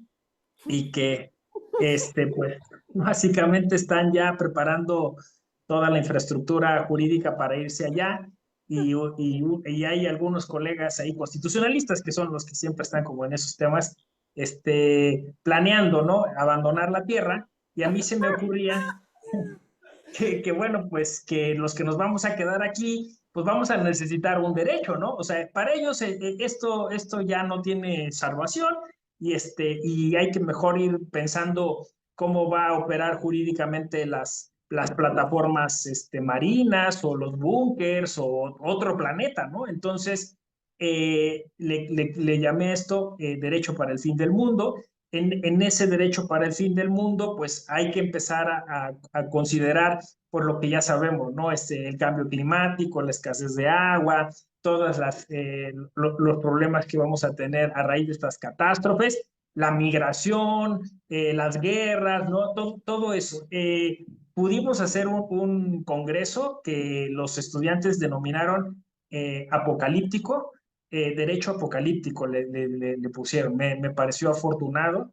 Y luego lo fueron ligando a temas bíblicos, así bien curioso, porque, por ejemplo, hubo una mesa sobre hambruna, creo que era, ¿no? Los jinetes del apocalipsis. Pero bueno, Yo, dentro de mi parte esta de la filosofía del derecho, pensé que este derecho para el fin del mundo pues tendría que ser una oportunidad para empezar a, no a decir, bueno, pues, cómo vamos a prepararnos para morir, ¿no? Sino cómo vamos a prepararnos para reaccionar a algo que es muy evidente, las estructuras de poder, la clase política, los empresarios nos abandonaron ya, o sea, ellos están pensando desde siempre, el Estado mismo está pensando en subsistir, ¿no? Y la sociedad, pues, ya verá cómo le hace, ¿no? Entonces dije, ¿dónde podemos ir a mirar algunas historias que nos pudieran generar, pues, algún tipo de explicación?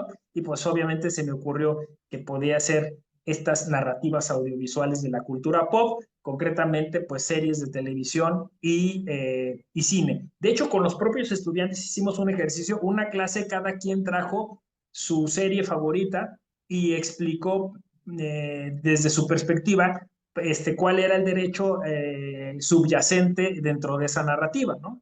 Entonces, pues yo ahí fui ubicando, obviamente, subgéneros. Aquí, bueno, nada más decir que algunas universidades en el mundo utilizan esto como un recurso didáctico. Bolawini, por ejemplo, en un documental que encuentran en Netflix, creo, que se llama Coded Bias, que es sobre los sesgos algorítmicos. Ella trabaja en el MIT y ella dice que ahí en el MIT, en el primer año, ven solo ciencia ficción, ven solo series de ciencia ficción para poder formular problemáticas. Entonces, a mí se me ocurrió hacer este ejercicio en derecho, ¿no? Ver al principio del curso algunas series e identificar algunos temas y problemas. Así que pues, y resultó muy bueno, o sea, resultó muy bueno el ejercicio. Hicimos un mapa mental ahí donde encontramos pues conexión con muchos temas y terminó siendo hasta un temario constructivista, como se dice ahora. Encontré subtemas relacionados con la ciencia ficción, como la distopía, la retrotopía, la contrahistoria y la utopía, ¿no? Entonces ahí, pues, como decía ya los colegas, como lo han manifestado, pues implica mucho estudio, ¿no? Porque, o sea, tienes que ver todas las series de televisión, tienes que mapearlas, tienes que ponerlas en su género que corresponde, ver cuáles son más efectivas. Con las series hay un gran problema porque, no sé, imagínense, Walking Dead, ¿no? Es un universo tremendo. Entonces, han salido ahí hasta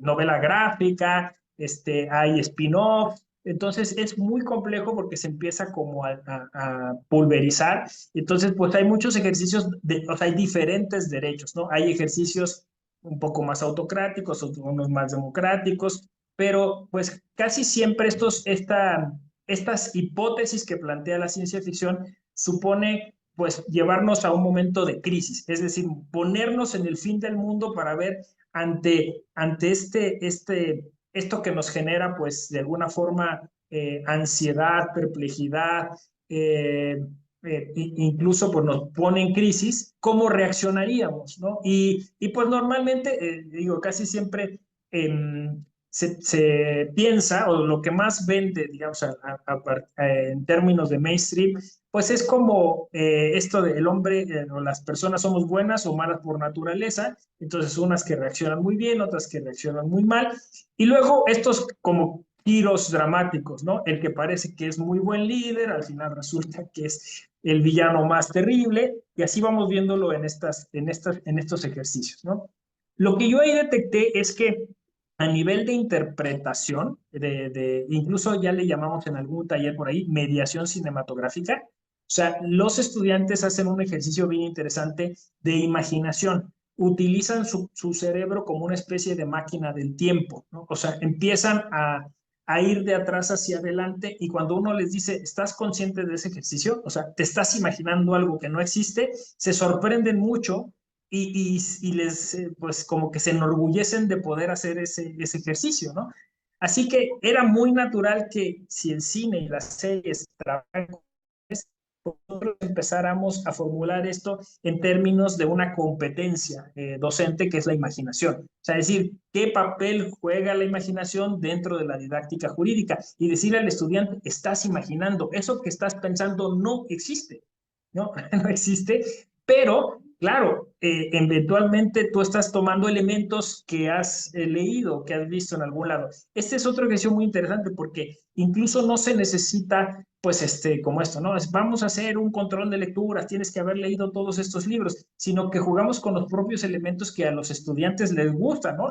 La serie que acaban de ver o la que vieron o la que les llama la atención y ya de ahí empiezan ellos y ellas a conectar pues con otras historias. Obviamente siempre uno termina llegando a Philip K. Dick, por el caso de la literatura, Ursula P. Le Guin, a George Orwell, ¿no? 1984, Aldous Huxley. O sea, naturalmente van hacia la literatura, que eso también es como un plus, y empiezan a integrar esas distintas lecturas también a la visión y la compartición, sobre todo porque no da tiempo de ver casi nada. Más bien nos volvemos, ahora hay una película muy bonita, ¿no? A propósito de Chile, que es La contadora de películas, ¿no? Ya adaptaron la novela maravillosa que yo leí hace algunos años, al cine, y entonces pasa eso, o sea, se vuelven narradoras, narradores los estudiantes, esto que ahora llaman sofisticadamente storytelling. Entonces, en esa clase en que cada quien comparte su historia, yo vi esta serie, para que salga mejor el ejercicio, pues quizá para que no se repitan las series, vale la pena que se ponga el profesor o la profesora de acuerdo con el grupo para que escojan previamente las series, ¿no? Así que yo he detectado que en estas narrativas vemos historias donde están todos contra todos, por ejemplo, ¿no? Mad Max, The Road, esta novela maravillosa con muchos premios que fue adaptada y luego protagonizada por Viggo Mortensen, ¿no? Y quizá la más ahora más que tenemos en la cabeza, Don't Look Up, ¿no? O sea, donde como de alguna viene el fin del mundo y entonces se descontrola todo, ¿no? No hay como un patrón a seguir. Quizá ahí, pues, eh, estos momentos críticos, pues, hacen pensar en qué tipo de liderazgos habría que seguir, ¿no? Yo siempre comento en este punto que es curioso que cuando los psicólogos sociales hacen estos ejercicios de qué pasaría si nos tuviéramos que ir a otro planeta y tuviéramos que mandar una nave espacial, ¿a qué tipo de profesionistas me mandarías en el cohete? Siempre todo el mundo dice que pondrían a un abogado, ¿no? Y yo no entiendo por qué, pero los abogados muy contentos queremos que realmente nos van a poner en ese lugar, ¿no? Pero pues yo no sé ustedes, yo no llevaría a un abogado.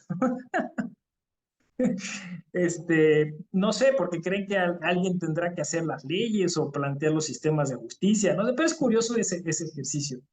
Bueno, entonces todos contra todos, asociarse para sobrevivir, que es, pues como comentaba, The Walking Dead. A mí me gusta The Walking Dead, pero me gusta más The Last of Us, ¿no? Que ya va a tener su segunda temporada. Quizá porque, pues, por el protagonista, ¿no? Que obviamente, pues, es hermano latinoamericano, no sé qué tan latinoamericano lo siguen considerando ustedes en Chile, pero bueno, actúa muy bien y me está gustando mucho Fallout, no sé si ya lo vi. Fallout, que es súper serie, ¿eh? Porque de entrada, o sea, se ponen de acuerdo sobre los grandes empresarios de la Tierra se ponen de acuerdo sobre tener unos búnkers para tener modelos sociales dentro de ellos, pero ellos van a destruir la Tierra para no tener competencia económica. ¿No? Es el ultracapitalismo, ¿no? El turbo ultracapitalismo, así, ¿no? Van a destruir el mundo para poderlo administrar en sus búnkers, ¿no? Eh, es una serie que se basa en un videojuego que es muy exitoso y bueno, pues tiene ahí muchas cosas positivas. Fallout, no, sé, no lo olviden, ¿no? Y por último, el futuro colaborativo, ¿no? O sea, un futuro donde pues sí pudiéramos asociarnos, distribuir tareas, tener liderazgos constructivos, ¿no? Pues por ahí voy detectando. Seguramente ustedes tendrán ahora en la cabeza algún otro tipo de relacionamiento que se dé en estas narrativas. Les doy una primicia, ¿no? 28 de diciembre, Democracia en Pantalla se engalana con la presencia del doctor Ricardo Rabinovich, que nos va a contar Snowpiercer. Snowpiercer, que es una serie, también una película y también unos cómics que se basan también en esta categoría del fin del mundo y ya saben, ¿no?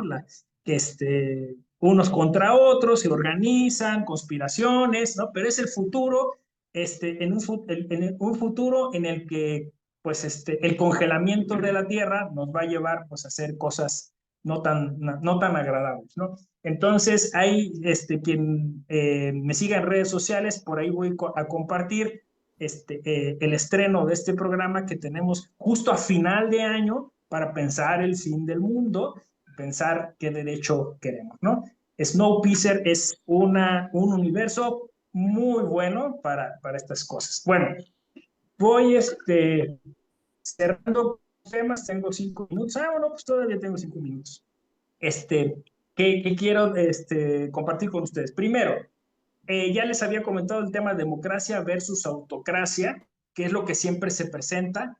Ahora que tenemos todas estas discusiones sobre qué cosa es la democracia, en estas series pues constantemente siempre se está diciendo que se necesita un liderazgo fuerte, que debe haber alguien que vaya por delante, que nos organice, que tenga una mano dura para pues castigar a los que se van saliendo de esos controles y que es la única manera de sobrevivir, ¿no? Esa es como la narrativa que casi siempre está presente y obviamente pues la cultura popular funciona bien interesantemente porque va funcionando como una especie pues también de manera dialéctica como una especie de esperanza, ¿no? No sé, por ejemplo, piensen en Wall-E, ¿no? Que de alguna forma frente a esta pues sí, tecnodictadura que ya lo habíamos visto en Kubrick, ¿no? En Odisea en el espacio, que se apodera de todo, pues solo la unión de las personas, ¿no? Que se empiezan a organizar, que se preocupan por la naturaleza, que quieren volver a la tierra, que se interesan y que participan políticamente, genera una historia paralela prometedora o esperanzadora, ¿no? Así que ahí se sube mucho en estas narrativas la tecnología. Tenemos con el Instituto Peruano de Inteligencia Artificial y Ciudadanía Digital un ciclo de cine que ya está por terminar porque fue una película al mes durante un año, terminamos en diciembre, probablemente lancemos una segunda convocatoria, pero la ventaja es que las 11 películas, no, 12, bueno, es que estamos en noviembre, sí, corresponden. Las 10 películas que ya comentamos están ya subidas en YouTube. Y entonces están ahí los comentarios de colegas de todo el mundo sobre distintas películas. Por ejemplo, ya comentamos Metrópolis, comentamos Wall-E. Hoy en la noche comentamos Ex Machina. Y en todas estas películas está el tema de la tecnología, de la inteligencia artificial, de los sistemas computacionales complejos, como les llaman ellos, que, bueno, pues están arrojándonos a un futuro, a un fin del mundo, pues donde las máquinas se harían del control, ¿no? Y eso es otro tema que ahorita no voy a poder explorar porque es demasiado amplio, pero pues ahí cito, obviamente, Robocop, Terminator, la propia Matrix, ¿no? Mandalorian, que tiene un capítulo específico sobre eso, ¿no? De cuando los robots se salen de control, ¿no? Así que toda esa ruta la exploramos este año. Insisto, quien guste estar presente hoy en la noche, vamos es a las 8 de Perú a comentar Ex Machina y el año que entra, pues vamos a plantear, si se quieren sumar, por ejemplo, pues nos ayudan a recomendarnos películas o series de televisión y se suman igual también como comentaristas, ¿no? Es bien interesante ese ejercicio, ¿no? Así que, pues me parece que es todo ganancia porque la ciencia ficción nos saca de nuestra zona de confort, nos hace imaginar mundos distópicos, retrotópicos, utópicos, si quieren, que nos permiten pensar en los cambios que serían necesarios para pues, abordar las crisis que hoy tenemos. Así que se genera no solo una filosofía del derecho, sino una semiótica del derecho, ¿no? E incluso una ética, una axiología que va ligada pues, a la necesidad de generar sistemas organizacionales que busquen pues, la coexistencia, ¿no? La sociabilidad, las contraprestaciones, y que sean más horizontales, ¿no? Es un ejercicio que no tiene pierde. Muchas gracias por el espacio, gracias por la escucha y quedo aquí atento a lo que sigue. Muchísimas gracias. Muchas gracias, querido José Ramón. Te saludamos con todo cariño, felicitaciones. Y ahora le damos la palabra a Juan Carlos Frontera. Juan Carlos, ¿cómo estás? Juan Carlos es de la UBA y de la Universidad de Belgrano, de Argentina, y él nos va a hablar sobre caos. Una mirada contemporánea del Olimpo y sus dioses. Tensiones entre la cultura autocrática y republicana. Yo pensé que era del Superagente 86, Juan Carlos, pero parece que no te referís al mismo caos, no sé. ¿Cómo están? Bueno, es un gusto verlos. Agradezco especialmente la invitación de Ricardo que me instó a estar aquí. Te agradezco porque yo siempre soy medio renuente porque no me animo, por sentir vergüenza, decir, bueno, es un ámbito distinto al mío. Me están escuchando, ¿no? Sí. Lo de caos, sí, Sí, cuando vi estamos caos en asombrados de Netflix, que tengas una antena, pareces un extraterrestre. lo soy, mira, y hasta te saluda. No, el tema es que el micrófono está en la cámara y esto es algo que no sirve para nada, pero si querés lo pongo para abajo para que parezca más natural. Bajo la antena. No, les agradezco. Esta semana me ha dado el gusto de verlos en dos eventos, aunque sea eh, a la distancia, así que les mando un abrazo fraterno. Feliz de escucharlo, de ver a José Ramón, de verlos a ustedes. Y el caos, sí, es cierto, cuando estaba con Netflix, es verdad, una madrugada, generalmente en casa me dejan ver las series Claudia y Milagros en la madrugada, porque dicen que las que yo veo son muy aburridas, así que no me dan mucha posibilidad. Y cuando vi caos, es cierto, Andrea estaba ilusionado con que fuera el Superagente 86 y no lo era. Bueno, yo ya llegué para el momento de las dos temporadas de Caos. Como ustedes saben, es una serie norteamericana que está protagonizada por ese gran actor que en su momento nos hizo disfrutar La Mosca y después estuvo en Jurassic Park y en muchas de ciencia ficción, como El Día de la Independencia, que tanto alguna vez yo recuerdo que Ricardo organizaba unos debates en un bar cerca de Federico Lacroce y me hizo hablar de esa serie y de Viaje a las Estrellas y hablamos del racismo o las categorías raciales implementadas en las diferentes, ¿no? Me acuerdo ese 4 de julio que estaba dividido el sajón es el líder que podía salvar al mundo, Vos sabés que, el perdóname, afroamericano, perdóname, me había olvidado de las reuniones que hacíamos en la pizzería. sí, Esa. estamos hablando hace 20 años más o menos. Pero vos sabés que me había olvidado que hacíamos reuniones sobre cine y cine de televisión en una pizzería que nos prestaban. Impresionante, me había olvidado completamente. Alzheimer o no sé qué será. Gracias por hacerme No, acordar. cuando llegó tu invitación, me acordé de la pizzería justamente. No, y Ricardo, tengo que reconocer con el tema de ficción y derecho me ha hecho hasta ver el zorro de una manera distinta, yo agradecido eternamente. Y acá, cuando veo Caos, que la verdad no me gustó, voy a ser sincero, me pareció un guión bastante defectuoso para los actores que estaban allí. Me pareció, perdón que utilicé ya 3 veces la palabra me pareció, me impactó esa idea de poder reconstruir o poder traer de nuevo una idea de los dioses griegos, del Olimpo, ¿m? Las tensiones entre esos dioses por la lucha del poder, del dominio, y la relación con nosotros, con los seres humanos, con los mortales, pero en una relación temporal completamente distinta, porque ya no tenemos un modelo autocrático, un modelo monárquico. Tampoco estamos viviendo en las ciudades griegas, sino que estamos viviendo en una gran aldea global, donde somos ciudadanos, pero ciudadanos de una república moderna, donde somos sujetos de derecho, ¿no? Y ver cómo algunos de esos dioses, siguiendo un poco la historia de la mitología griega, convivían con nosotros, los seres humanos. Primero, es interesante ver esa tensión de Zeus en el Olimpo, con los otros dioses, cuando él está empezando a ver la finitud de su reinado, a partir de que en su rostro vislumbra una arruga y él piensa que es una señal de que su tiempo ha terminado, ¿no? Ha finalizado su tiempo de gobierno y por lo tanto empieza a desconfiar de todos. Y al mismo tiempo ver una ciudad contemporánea, la filmaron en Málaga,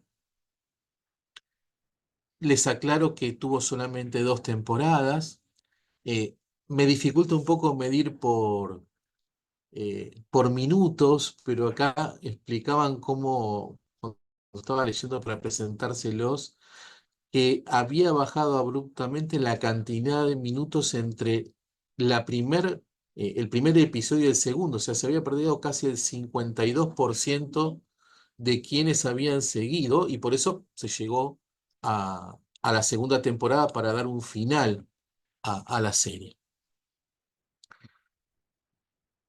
Es cierto, hay una tensión entre, yo sigo quizás con esa línea insistiendo, le contaba a Ricardo hace unas semanas que está pronto a salir un nuevo libro que estamos dirigiendo con un profesor italiano, con un catedrático de Messina, Andrea Romano, donde participan historiadores de diferentes países, del viejo y del nuevo continente, en torno a la tensión de autocracia y república. Y en la serie lo volví a ver, capaz que estoy obsesionado con el tema, entonces lo veo en todos lados, o realmente estaba en la serie, ¿no? Estamos sin duda viviendo repúblicas modernas, donde aparece el ciudadano, ese ciudadano que es titular de sus derechos, de los de primera, segunda y tercera generación, eh, en esa exposición de la serie uno los ve cotidianamente, muchos de ellos pertenecen a la clase baja de esa sociedad ficticia. Recordemos que se está filmando en Málaga, así que también está el calor de ese Mediterráneo.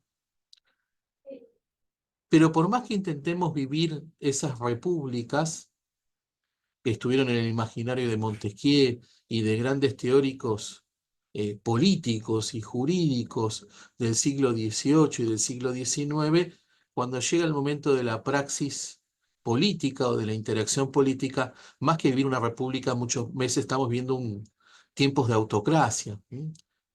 Cuando utilizo el término autocracia, lo estoy utilizando en el término más amplio, ¿no? Esas tensiones que nos muestran que para mí todavía pervive de alguna forma esas costumbres o esas vivencias del antiguo régimen. Y todo va en torno, esa serie en torno a un líder, que es Zeus. O sea, la tensión entre un mundo claramente autocrático, como puede ser el Olimpo, y un mundo totalmente republicano, que iba a ser esa ciudad de los hombres y las mujeres iban a estar interactuando. Aparecen los problemas laborales, los problemas emocionales, los problemas matrimoniales, tanto de un lado como del otro. En esta ocasión, en esta propuesta de Caos, tiene más una idea de mostrar dioses más parecidos a los seres humanos, eh, con más miserias, con más finitud, eh, con más localidad que en esas viejas historias griegas que nos describían ese mundo del Olimpo. Por supuesto, el derecho va a estar presente, pero creo que más que el derecho está la política, está la interacción del ser humano, como yo les decía recién, más que con sus virtudes, con sus miserias, y de pronto, al ver a Zeus protagonizado por el actor que yo les mencionaba, que estaba viéndose el espejo y está viendo una arruga y piensa que ya es el fin de su gobierno. Pienso también en muchos de los líderes mundiales que estamos teniendo en esta etapa, que quizás no sean los más brillantes, en muchos casos no son los que se van guiando por el mundo de las virtudes o intentan encontrar un ejercicio de la política más virtuosa, sino quizás las menos virtuosas, y sobre todo el tema de los antagonismos, ¿no? Que muchas veces se están planteando en los diversos continentes. Creo en conclusión que esa serie Caos, que como decía Andrea, me desorientó eh, el título y por eso la terminé viendo, si no, no la hubiera visto. No se las recomiendo, yo no la vería, pero me pareció interesante traerlo, pero es por culpa de Ricardo. Si les estoy trayendo algo que no hay que ver, es culpa de Ricardo. Me pareció que nos estaba mostrando, puedo decir, como jurista o como práctico del derecho, no me daba mucho elemento. Por supuesto, se puede ver elementos del derecho antiguo, elementos del derecho griego, podemos ver derecho romano, podemos ver toda esa mezcla allí, pero lo que quedaba más es una proyección, más que hacia el pasado, hacia el presente, o sea, la problemática de los liderazgos modernos. Y que muchas veces en estas prácticas de los liderazgos modernos que estamos vivenciando, pareciera que está más lo periférico que lo central. Y cuando hablo de lo periférico, no estoy hablando de, estoy imaginando más la perinorma de Cossio que la endonorma, si me permiten. Así que muchísimas gracias y la conclusión es no la vean.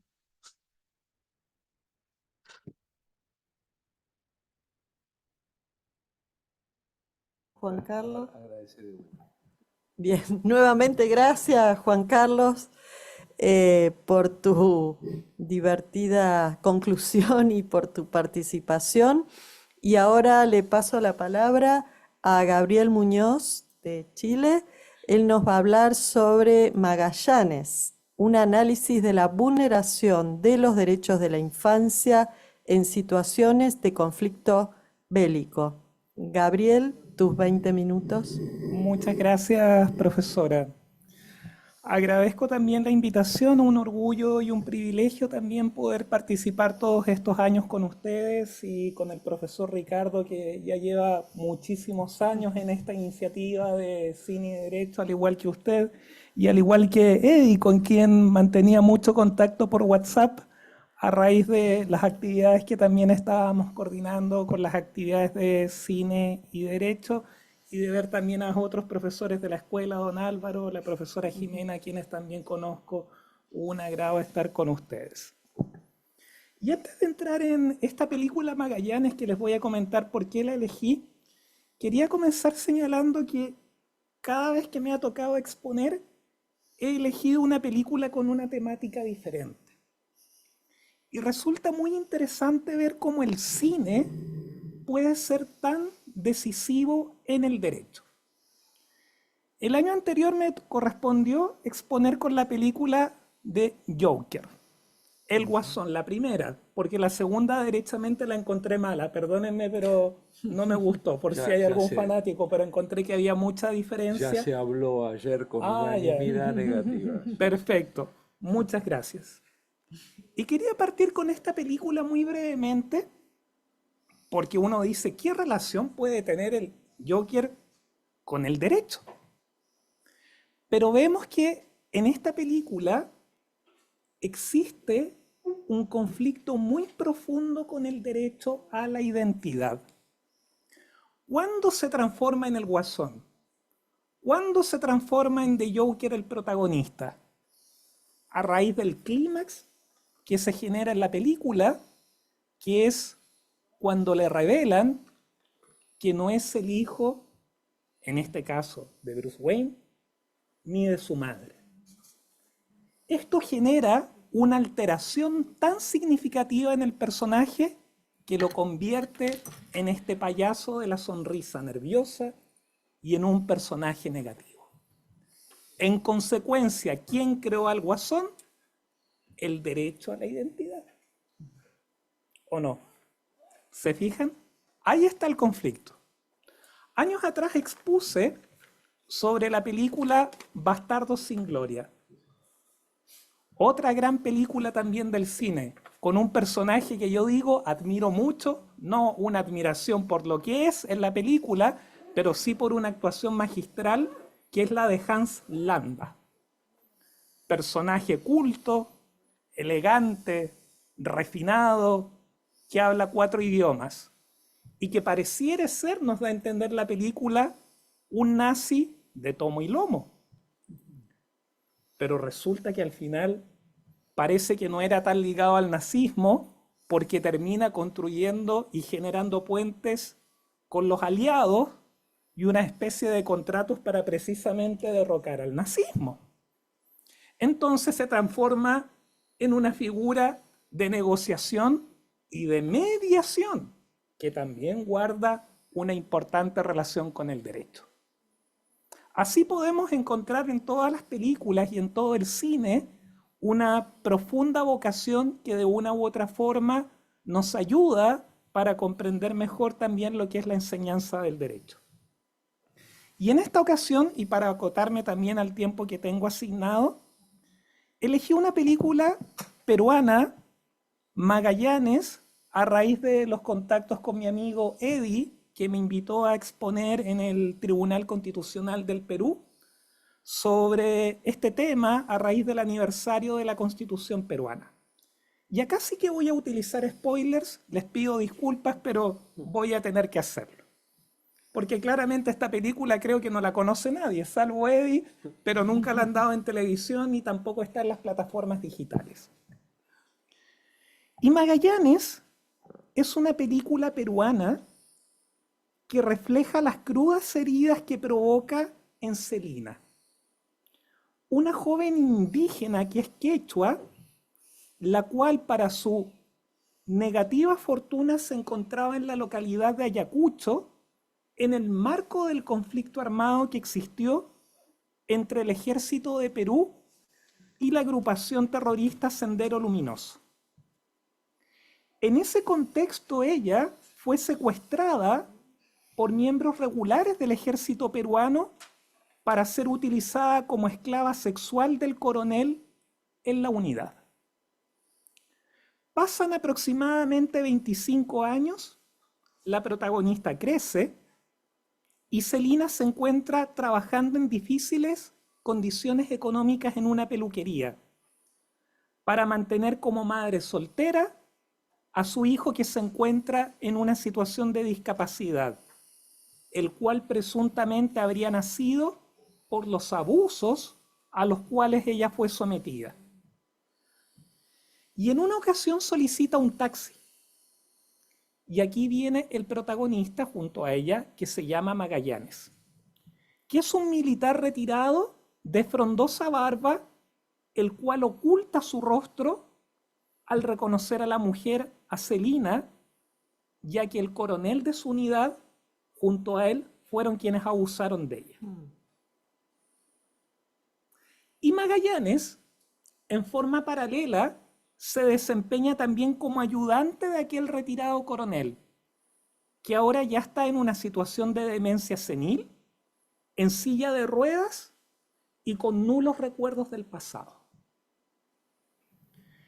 Y esto genera un Brexit, un profundo quiebre en Magallanes, quien, profundamente afligido por los recuerdos de sus actos de la infancia, desea encontrar una especie de redención. Y recuerda que tiene una antigua fotografía de la época del conflicto en la cual el coronel sostiene desnuda a la joven Celina en sus piernas.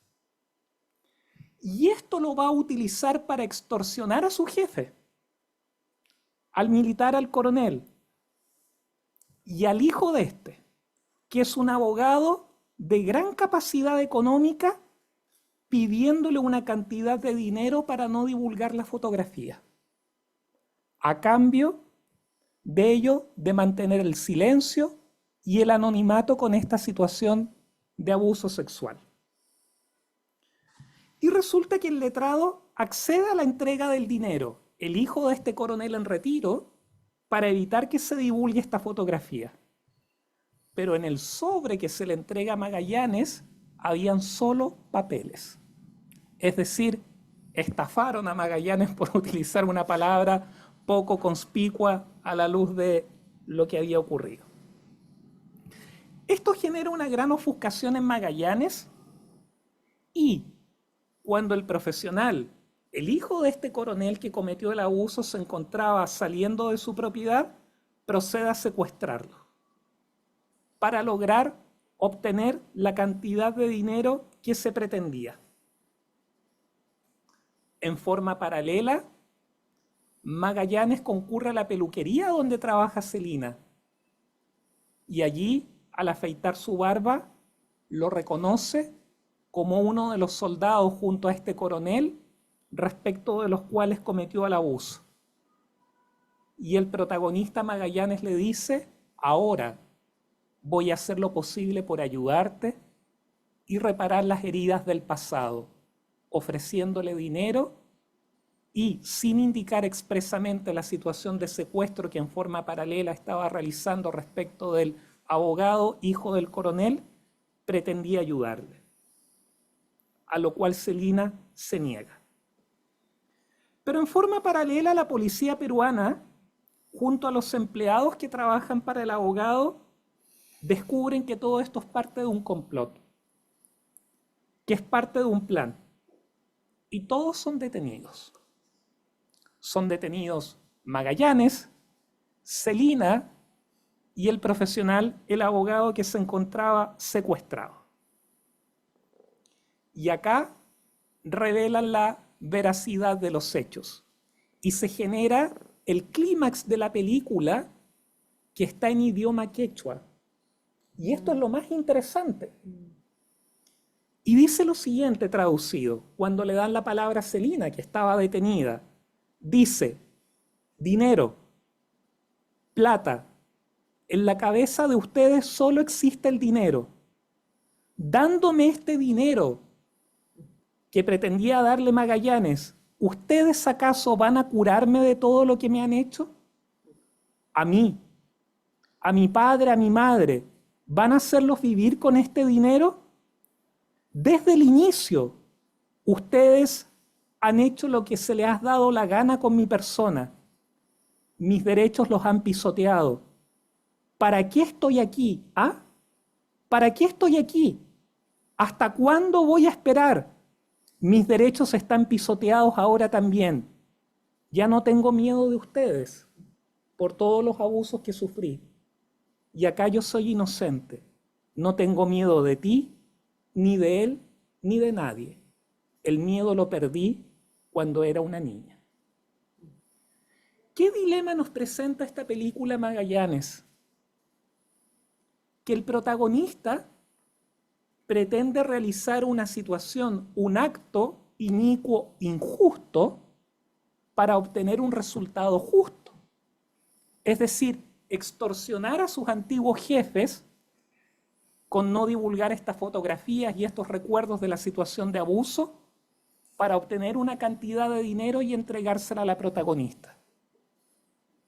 Nos presenta por consiguiente un dilema ético de carácter importante. ¿Podemos realizar algo inicuo para obtener algo justo? Y por el contrario, el hijo del coronel lo que planteaba era una situación contraria. Entregar dinero a la protagonista para evitar que persiguieran a su padre en demencia senil. Es decir, podemos realizar una situación o un acto justo como es entregar dinero a alguien para obtener un resultado inicuo, es decir, guardar silencio. Nuevamente nos presenta un dilema ético.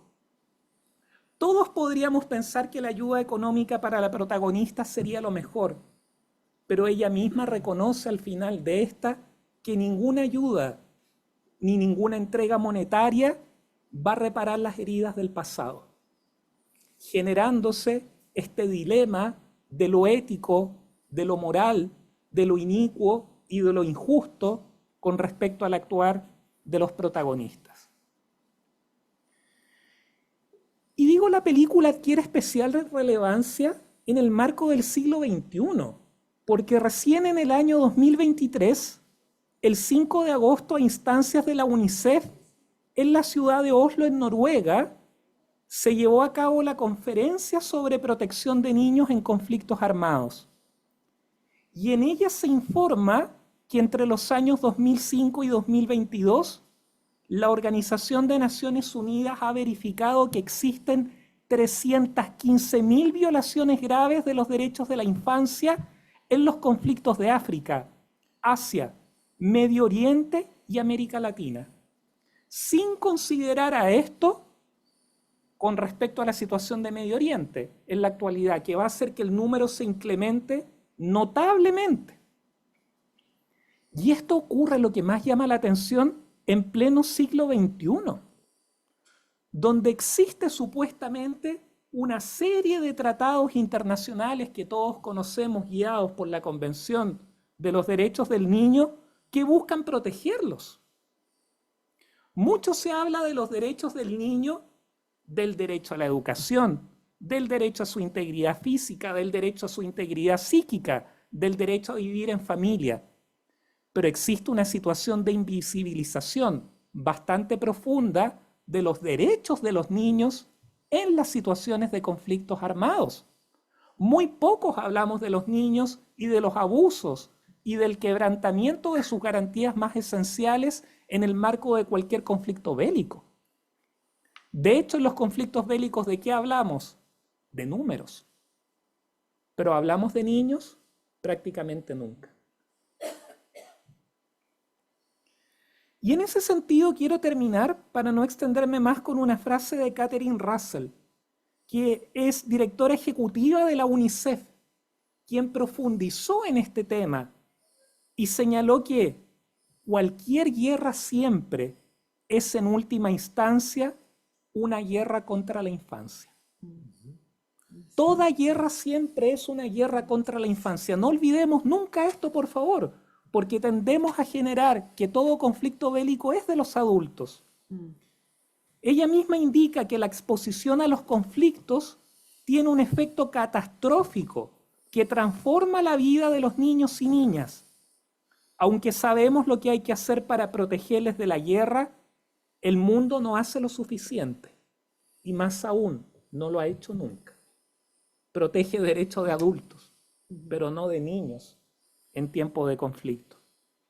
Año tras año, las Naciones Unidas documenta las formas viscerales, trágicas y demasiado predecibles en que derechamente se destrozan las vidas de niños y niñas.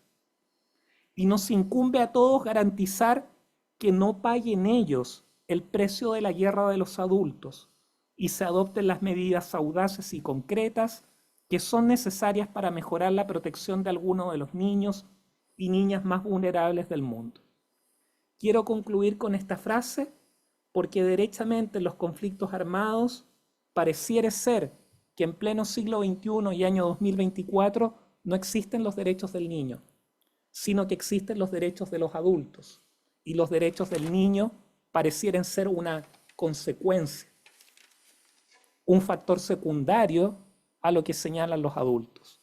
Ojalá en el futuro podamos reconocer, a raíz de esta misma película y de este análisis, darnos cuenta que la vulneración de los derechos de los niños en materia de conflictos armados suele ser mucho más grave que la violación o el quebrantamiento de los derechos de estos, incluso en situaciones de normalidad. Muchas gracias a todos.